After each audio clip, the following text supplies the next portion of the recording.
People with disability will now be included in the Azimio la Umoja Campaign team unveiled Monday to boost the countrywide hunt for votes. Azimio la Umoja Presidential flag bearer Raila Odinga, while speaking right here in Nairobi, Kenya, promised to form an all-inclusive government if elected president. Odinga pledging to review the 2003 People with Disability Act to increase their access to employment opportunities from the current 5% to 10%. Nancy Okware is on that story.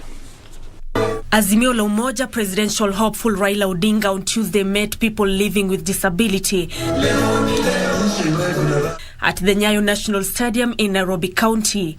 Odinga rallied the group that has over 1.5 million registered voters countrywide to support his presidential bid, even as he vowed to include them in his government.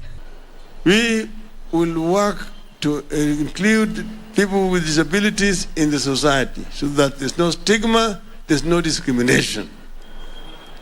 And we start now. Odinga vowing to ensure that the group is included in his campaign team to mobilize voters across the country.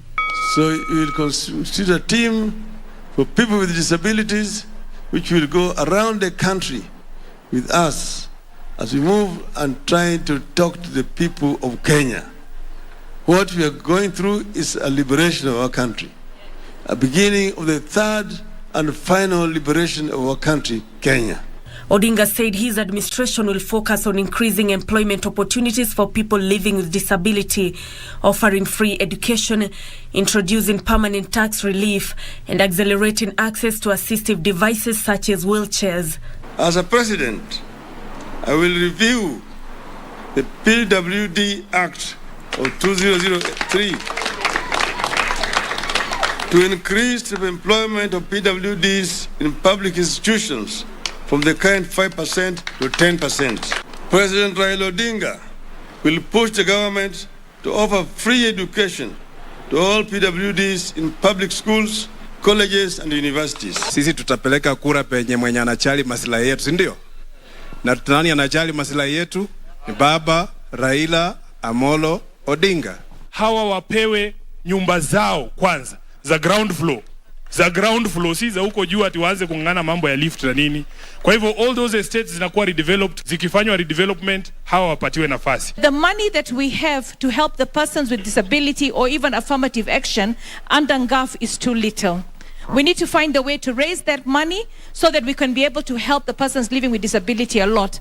Kwa hivyo tungesitiza ya kwamba baba, going forward, tunataka tuwe pamoja na wewe. Tuko na PWDs wengi, lakini tunakosa financial support for resource mobilization. Tukienda mahali pengine unarusha huko, wewe enda kwa upande wa PWD. Wengine wakipewa facilitation, wewe unatemwa. Si ndio? Ni ukweli uongo? Ni ukweli uongo? Sisi tumeamua ni Baba Raila Amolo Odinga. Tuko na president mwingine. Tuko na mwingine. Baba ametupigania Kenya hii, na baba anapenda walemavu kwa sababu wakati mtoto yake alipata shinda kama ile tuko naye, baba ndiye anajua walemavu ni akina nani. But as Odinga wooed the community, his running mate Martha Karua was in Laikipia selling the Azimio la Umoja message to voters. Karua urged the electorate to vote leaders based on their manifesto and agenda for the nation. Hatuna ubishi, tuko na amani peke yake. Na tunaambia wenzetu tuuze sera na sio matusi. Karua defended Odinga's scorecard, saying he is fit to lead the nation owing to his efforts to liberate Kenya from poor governance and corruption. Maisha yake yote amepigania Wakenya, haki za Wakenya, awe ndani ya serikali awe nje, haijalishi. Ukimpatia kiti hataweza kusahau maslahi yako. Nashukuru Raila kwa kunipa ahadi. Ukimpigia kura ashinde, anataka niendeshe hiyo gurudumu la kilimo kama vile nimefanya. Nancy Okware, Prime Edition.